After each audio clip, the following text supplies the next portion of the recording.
Hi there, I'm Mike, and welcome to my shop, Bubba's Workbench.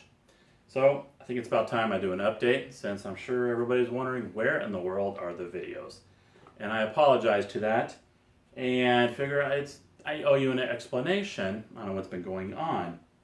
And trust me, videos are in the works, and are planned. However, one of the problems, I guess, is in order to be consistent, I should have a backlog first. I know many people, they create a backlog of videos and then that way they can keep releasing them. I'm sort of at that point where I'm making the video and, Anyways, what I seem to be getting myself caught up in is before I want to release a video, I'm making what I like to refer to as prototypes. And many of these, they actually are prototypes for other reasons. So I'm trying to make a final version that once it's to my liking, then I'll make it live and showcase to you, being such a perfectionist. What I've realized though is all of these missed opportunities that I should be showing the video of me making the prototype. Then you can see my thought process and watch me make mistakes or see what has worked and didn't work or I like and don't like. And so I'm going to showcase some of those so you get an idea of what I have been doing. But I guess before we get into that, I'll show you what's currently on the bench and in video production right now. I recently made a box joint jig. It's an Ed Styles box joint jig design. I've used it and I still have some issues with it. It's always me. It's nothing wrong with that jig. The jig works awesome, has a great capacity, and lets you do exactly what you want it to do.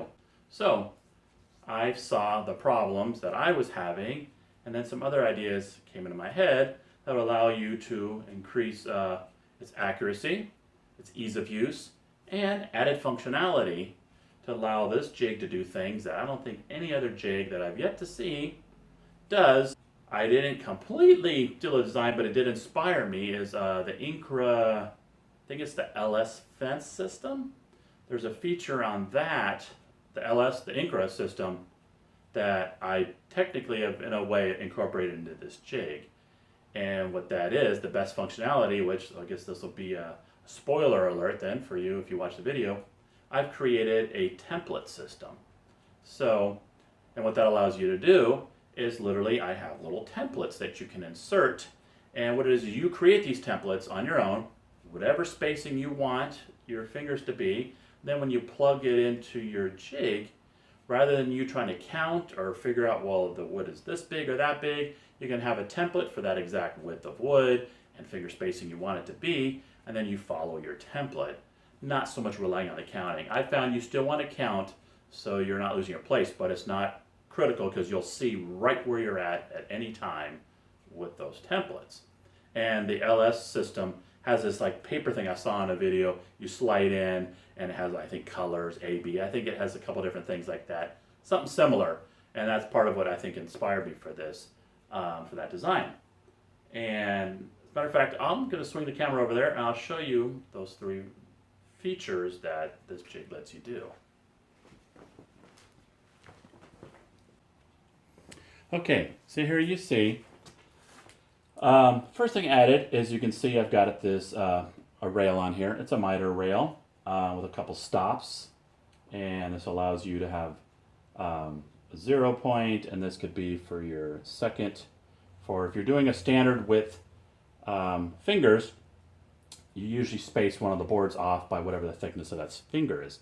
So with my stop system, you can find where you have 0, and then you can put this wherever you need to be. This, once you've got it set, you're never going to have to touch it. That right here saves you so much time from every single time having to zero your blade. Okay, as I was stating, over here, here's my template system. You see this one? I just had some tape on here. This was for testing purposes. I've still got to figure out a permanent solution on how I'm going to mark the wood. Anyways, here's your template. You draw out your pattern. As you might see here, there's pencil marks. And then the other thing that I've added is this piece of metal right here. This is your cursor. And literally, this is your blade. You think of this as your blade. And as you can see right here, you can see where we're right there in the middle of a cut. And there you go. And I even have it on the other side in case you want to follow it back. It'll be the same template. But I don't know. I have a hard time watching the one on the left. Maybe because I'm right-handed. Who knows? So, yeah, I've added cursor. I've added templates, a stopping system. And those three things along, man, they really increase the value of this jig. Okay, so I just showed you a sneak preview on when I did that jig. Now, I guess you don't have to watch that video. Well, I sure hope you do. Please watch that video. Get me that watch time, since that's all that seems to matter on YouTube. So let's get into our prototypes. But before we do that, I'll show you, for an example, something that kind of derailed a little bit of what was going on. Is I was commissioned to make some measuring scoops. I've made coffee scoops. I sell some on Etsy. And somebody reached out to me and they liked my design. Said, hey, can you make me measuring scoops? And since they were going to pay, of course, that went to the top of the list. And I figured, you know, there's so many other scoop videos and I'm not doing them any differently. The way I cut it is pretty much, I think, the way everybody on a bandsaw cuts a scoop. Nothing different. I mean, the design is totally my own. I mean, the shape and whatever, I will not say I copied that from anybody because I didn't. I just did a rough shape. I've even made templates. So anyways, enough of that copyright disclaimer type of mumbo jumbo. She wanted a quarter cup and half cup. And then I came up with two designs for half. I wasn't sure how I wanted to do it, but she liked both designs and wanted two sets. She wanted them in Osage orange or zebra wood. It ended up being a bowl round, which then you're of course trying to make square out of round, so that was a bit of a challenge. And then that's where I kind of also learned a valuable lesson on it's maybe not necessarily a good idea to buy such thick pieces of wood rather than just gluing, you know, thinner pieces, is you don't really know what's in the middle of the wood you're cutting into when it's that thick. Well, there were some issues in the middle. Fortunately, they didn't affect the final product. Maybe a couple of them had a little bit of the inclusion or void, but I think it added to character and she seemed to love them. I'll put a picture in this video, show you what they look like. I just love Osage. And then once again with the prototyping, I've got a bunch of pallet wood way back when, trying to jump on that whole pallet wood bandwagon.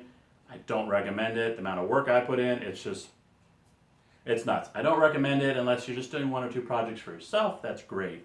Well, I had these big dreams of what I was going to do with it. Man, after all the work it took, I don't. So anyways, I got to use up that wood. And I decided, you know what, I like trays. I'm going to make some trays. And so these are some pallet wood trays. And while I just got done saying how awful pallet wood is, don't use it, stay away from it at all costs. It's a great tool for prototyping. And why I say that is because then you can practice with different joinery techniques, experiment with different stain colors, like this is a stain I'd never used. And you don't care if it fails because you'll just throw it into your fire pile without really worrying about it, since there was no financial loss. There was time loss, which, that could be considered money. However, wasn't a great financial loss. It's like you were experimenting with a piece of walnut or something else. Well, at least here in California, everything's like $10 a board foot. So it's a burden, whatever you buy. So that's what this allowed me to do. And then there lies the problem where missed opportunities. I should have been showing the videos of me making these so you could see my thought process and troubles I faced and how the outcome was. And, this came out really good. I've actually had this in the house. I like it so much. And I'm going to be making another one of these, so I probably will show that video. But the tray, these big trays, I've made a couple of them, two totally different designs, and still haven't got the final version, but I'm going to go ahead, I think, make another one, and like I said, showcase that. But what's in production right now is what you see here. I showed you the jig. Now, follow-up to that jig is I wanted to show how one of the features, that template feature, what it allows you to do. What that allows you to do, that I don't think there's a jig on the market that lets you do, not as easy as this one, is variable width box joints. What if you don't want all the same width and spacing? Well, with those template system, you could do it effortlessly by creating a template. You put it in, and it's much easier. I don't think there's any on the market other than, like I was mentioning, that Incra does have a feature like that. Not variable width, I wouldn't say, but like I said, it has little templates slide in, so that kind of gave me that idea, inspired me to do that. So this box was to showcase the variable width finger joints, and if you follow me on Instagram, I've shown some pictures. It was a success. The box building was not a success. This is the second box. The first one was a fail. Second one's still a fail, but I'm gonna make it work. And even though it's a turd, and no matter how much you polish a turd, it's still a turd. I'm gonna make it work, and it's gonna be something I like. I've added extra features, as you see. I've got a lid system, some handles, and all that will be in the video. And it is going to be a two-part video most likely. I was thinking it would be one where I would have just rushed through making the box. It's just a test box. That's what I keep trying to tell myself. This is just a test box because I didn't plan or draw any measurements. Considering I just pull measurements out of my head, I didn't go to SketchUp like I normally do. So this is just off the cuff, and I just keep adding things to it to try to make it look a little better so the mistakes get kind of hidden. So I still need to film a couple more things before I can finish up that video. So production, as far as editing, is being done on that right now. And I think that's about it. I wanted to show you. Oh, well, one other thing that I was pretty proud of. I have a habit of going off onto a tangent. Since I don't have a lot of tools, and what I think the most fun about any kind of hobby or anything you're doing is everybody I think loves to buy tools. I like to get the tool when it's needed. Then you know it's something that hopefully or most likely you will use again. If you just go out and buy this huge set of tools, you know, half of them you may not ever even see or use. So when I was going to drill all of these dowels, I wanted extreme accuracy. I'm trying to do this as precise as I can get it. And so I said, you know what, I could use a dowel jig. So in my head, I didn't even cheat and go on Google or look at pictures. I came up with this design. Well, I'm so pleased with it. This is still my prototype. I'm going to make another one. I think I will do a video of it because I've come up with a couple ideas to enhance it. But it allows you to, you know, I just made it for a couple different sizes. I don't think I would ever need any other sizes than 1/4 inch and 3/8. But I realized that this lets you do things that some that I've seen wouldn't even let you do. As far as, say for instance, I'll show you. Normally, you know, everyone's wanting to do everything kind of square.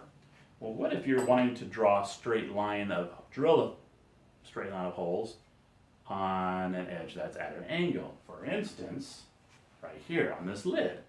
This is angled, but I want these to be the exact same distance from that edge. Well, how do you do that when it's flat and then it's at an angle because you're going, and it just didn't seem to make sense. So this can be rotated at any angle you want it to be. You just figure out where you need it to be, and it worked just great. I did get the pieces to finish my ugly drum smoker I mentioned in my last update. So I think I'm going to try to do that one next. But that was the plan. It's barbecue time. I need to get that done. And I do have a couple other barbecue projects besides that. But that one, I got the pieces I was needing. If you're already a subscriber, thank you for sticking with me. I assure you more videos are to come. If this is your first time here, welcome. And please consider subscribing. I'd love to have you along for this journey. And let's see where this goes. So until next time, everybody, you take care. I just love Osage.